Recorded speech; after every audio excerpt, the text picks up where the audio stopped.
I'm Joni Patry, and welcome to my YouTube channel. Well, since we have the big change of Rahu and Ketu this month of March into Rahu goes into Gemini and Ketu goes into Sagittarius, this will affect all of us in a very specific way.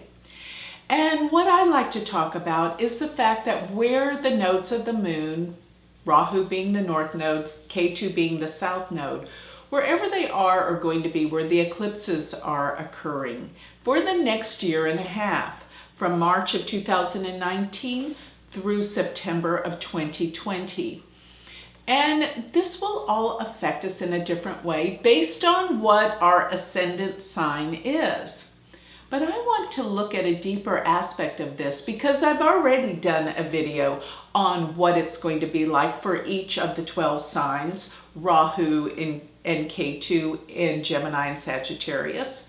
So you can search my YouTube videos and find the one that I previously did on the shift for each of the signs, depending on what your ascendant sign is, which is based on your time of birth, or where your moon is. Wherever your moon is will be what you're feeling, what you're sensing, where your emotions are during that time. But I want to take it a step deeper.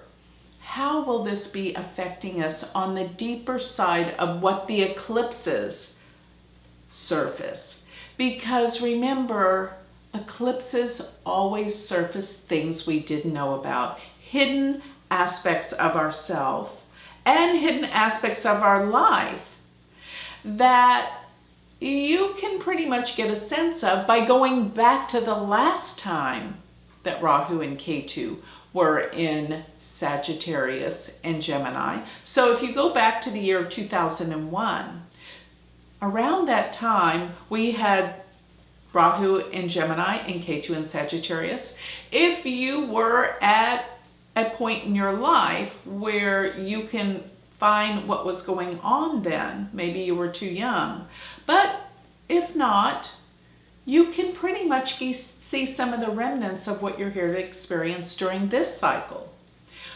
But let's go through the 12 signs and see what's going to be brought up in this 18-month cycle according to either your ascendant sign based on your time of birth or your moon sign. Now, if you don't know your Vedic ascendant or your Vedic moon sign, you can go to my website, which is galacticcenter.org, and go to the free chart calculator. It will tell you ASC, that's your ascendant, and it will tell you your moon if you'll scroll down.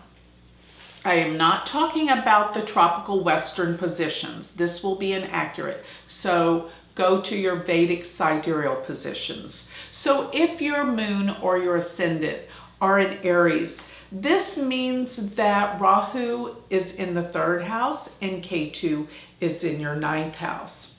And the deeper aspects of what this will bring up, what this will purge, what you didn't know about, is going to have a lot to do about your beliefs. Many beliefs that you have formed throughout this year, and you still may even have, are based on some past prejudgments that are actually incomplete, or you're going to find not true for you anymore.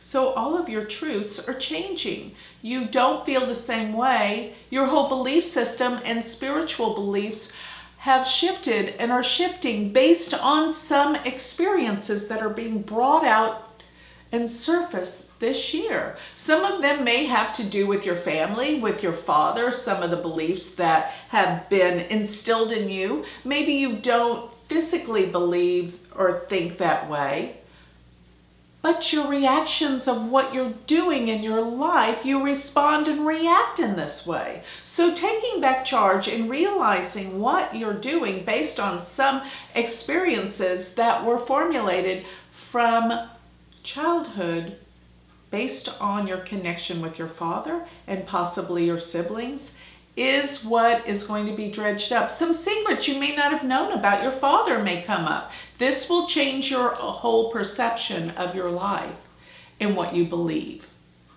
So whether or not you realize it, This is at the core and the essence of the transformation that you are experiencing this year. You will search, you will go on a journey to try to discover more about these issues, maybe developing, searching, going on a spiritual pilgrimage to for self-discovery, to understand why you are the way you are. But it's based on your beliefs that were formulated early on in connection to your father, or that image that created your protection and learnings and lessons from the father. So if your ascendant or your moon is in Taurus, then this means that Rahu and Ketu are in the 2-8 axes. So you're having Rahu in the 2nd house, but Ketu is in the 8th house. And wherever Ketu is where the dredging up of things will come up. You know, the 8th house deals with a lot of difficulty.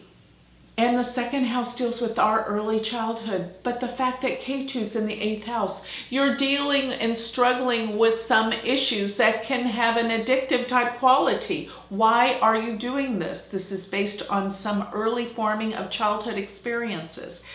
Attest to what is going on. You may find also that what you think is due to you in terms of your family inheritance is not going to be what you expected.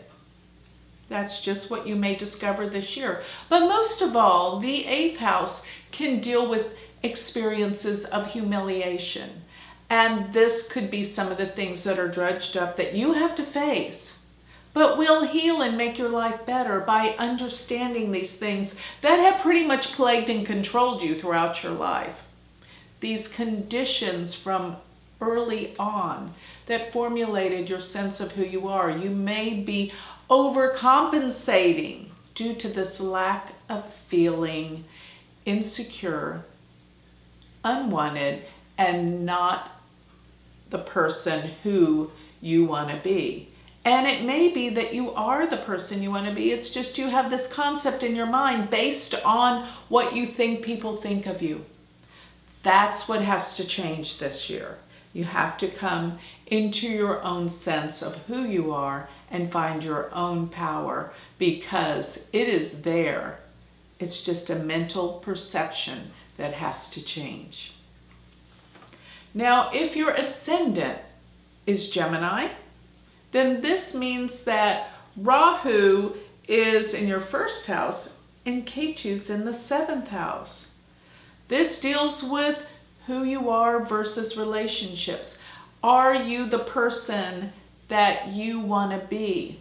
And are you there wholly and completely in your relationships? If not, what you're going to find is you're going to discover some things about your partner that you may not be aware of.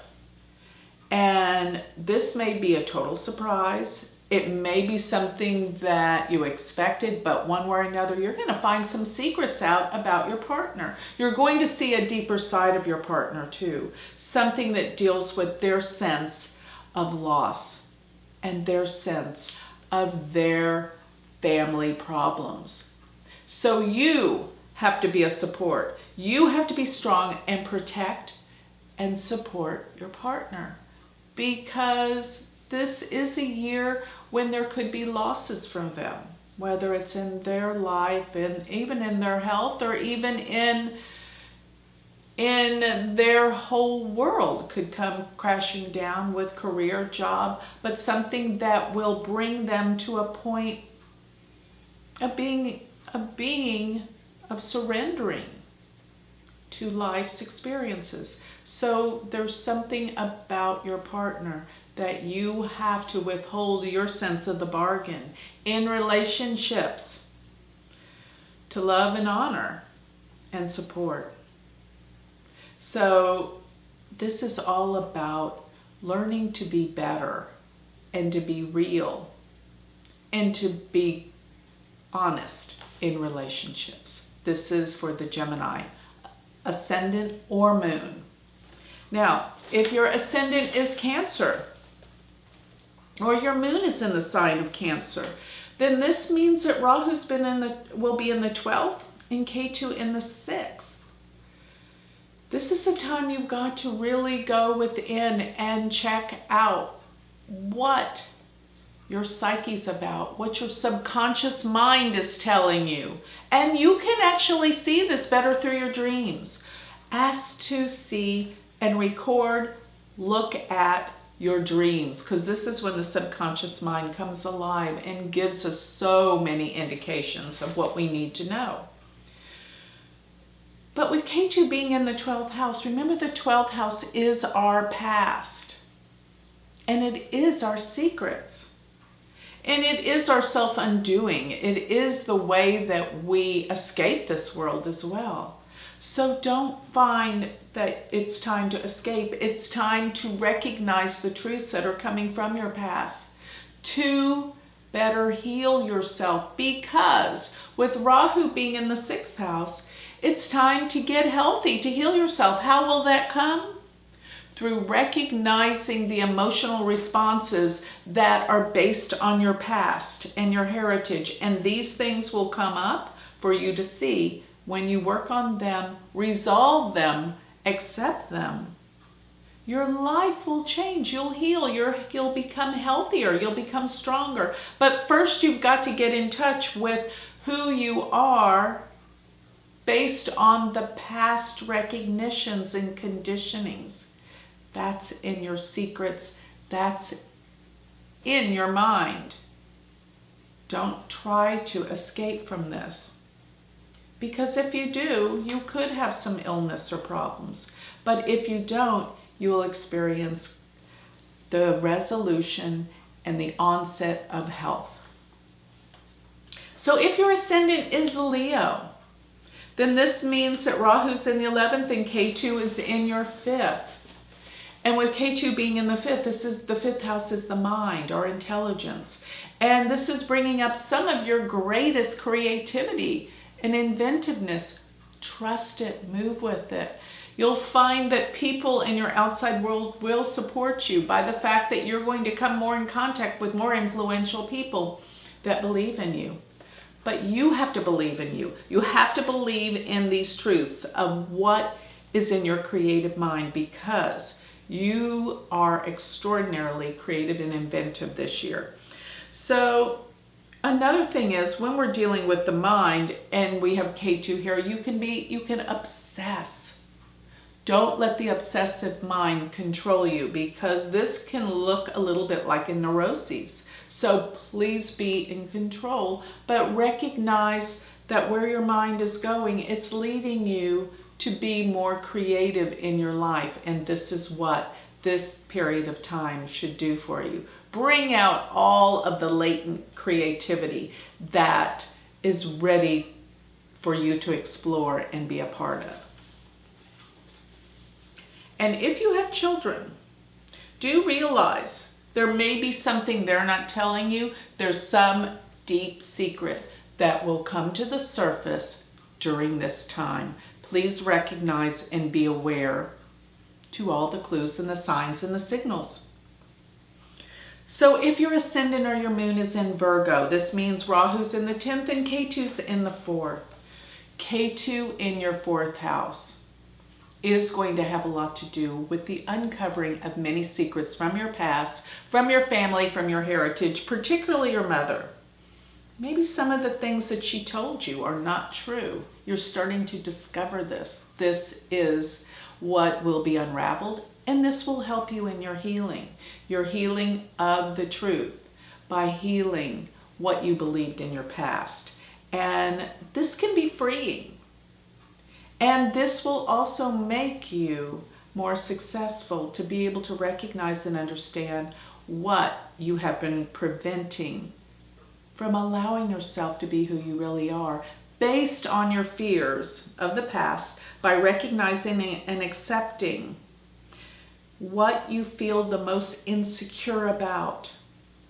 Bringing that to the surface will help you be stronger and more successful, particularly in your outer world and your career. So if your ascendant is Libra, this means Rahu's in the 9th and Ketu's in the 3rd.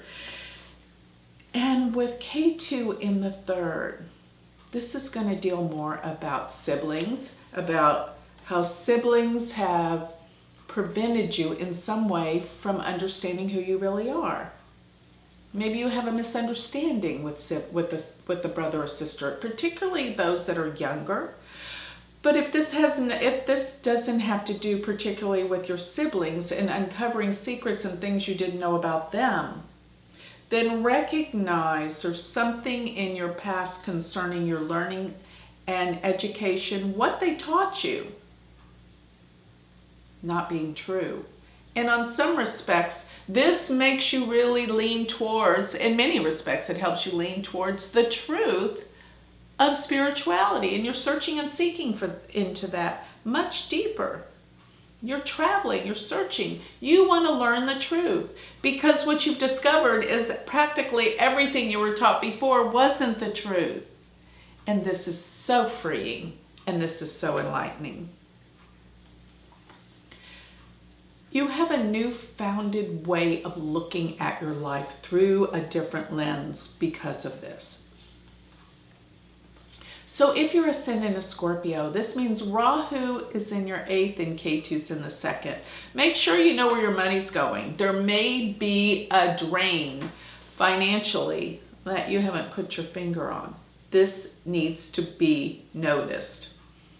But most of all, the 2nd house deals with our childhood experiences, and so many secrets will be revealed, but this will help you make better sense of why you are the way you are and why you're not able to be successful in some respects financially. Because when you do discover what is preventing your sense of self-worth, your ability to earn money will increase and improve substantially.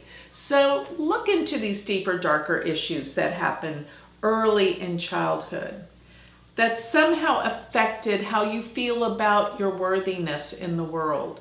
This is going to heal. Were you prevented from speaking that whatever you had to say was invalidated because no one listened? That affected your sense of self-worth. This is what needs to be looked at, transformed, and changed so that financially you can achieve your goals. So if your ascendant is Sagittarius, this means that Rahu's in the 7th and Ketu's in the 1st. You're discovering so much about yourself, your own weaknesses that you can vastly focus in on to heal. So this is a point of noticing your strengths and your weaknesses. And by doing so, you're going to make yourself stronger. Because we don't know how to change unless we focus in on what needs to be changed, and we have to know what it is. This is what comes about this year, this major transformation of you personally. And through that, your relationships improve, because as you realize your strengths and your weaknesses, and because you're correcting and changing, the reflection of who you are through your relationships improves and gets better. So you're able to attract more healing, more valuable, more powerful, loving relationships in your life through really understanding what's at the core and the essence of who you are and what needs to be changed. Where are those weaknesses that need to be transformed? You'll do it this year. So if your ascendant is Capricorn, this means Rahu's in the 6th and Ketu is in the 12th. And I have to say that this is going to be a really powerful year. Just like I went over the sign of Cancer, where in the sign of Cancer, Rahu is in the 12th and Ketu is in the 6th. You're going to find that everything revolves around the past understanding and revelations. And from that, you're going to find a healing comes about. Because if you can understand where the issues and the problems were in your past, digging up the old stuff that controls and formulates your life experiences, your emotions, this is going to be where the healing sets in. So So remember, both these signs, I might have got them interchanged somewhat, but Cancer and Capricorn. And all of the signs, when you take the opposite, will be very similar. But where the Ketu is going to be where the deeper, darker issues of these eclipses come about. So if your ascendant is Aquarius, this means Rahu's in the 5th and Ketu is in your 11th. You are changing your whole social context in life. Those people that you want to spend time with, those people that are your friends, those people that you feel are your friends, you're not resonating with anymore. You're changing and transforming so much your mind, your consciousness through the 5th house that the people you resonate with are totally different. And you're searching for those people that give you a sense of value about who you are, give you a sense of connection, a healing. This is what you're going to find. Now, I want you to be aware that this can also apply to your eldest sibling, that you may find there's something you don't know about them. And one more thing, there could be a major secret you discover about a friend that will definitely, probably sever your relationship with them, okay? So if your ascendant is Pisces, this means Rahu's in the 4th and Ketu's in your 10th. You're not happy with your career. You're unsatisfied. You feel like there's something missing in the work you do. Why? Because it doesn't feel purposeful. You need to have a sense of meaning and purpose in your life. And this is what you're seeking. This is what you're looking for. And you will take this to any means that you possibly can. Because what you're discovering is there's something about your work that you have to do. And you will go to any lengths, whether it means a move, a change in your family, everything, you will put that on the line because you've got to feel like there's purpose and meaning in your life. And it has to come through the work you do. And this is going to be what you're going to seek out and find, because what you're discovering about yourself is your work is unsatisfying. And you're feeling like this is your purpose, to discover that which gives your life meaning and purpose again. So with that, we covered all 12 of the signs. Remember to go back and look at the opposing signs, such as Aries and Libra, Taurus and Scorpio, Gemini and Sag, Cancer, Capricorn, Leo, Aquarius, Virgo, Pisces, Scorpio, Virgo, Pisces, and they all interchange because the eclipses will be happening 6 months apart. And the deeper aspects of what's being unraveled begins now. But watch how these secrets really surface around the time of the eclipses, which will be in July as well as December. But really, you should be seeing this unraveling this entire year. So with that, I'd like to close. If you would like more information on me, you can always go to my website, which is galacticcenter.org. You can sign up for a consultation. Or if you would like to learn Vedic astrology, I have a university, which is University of Vedic Astrology.com. Thank you.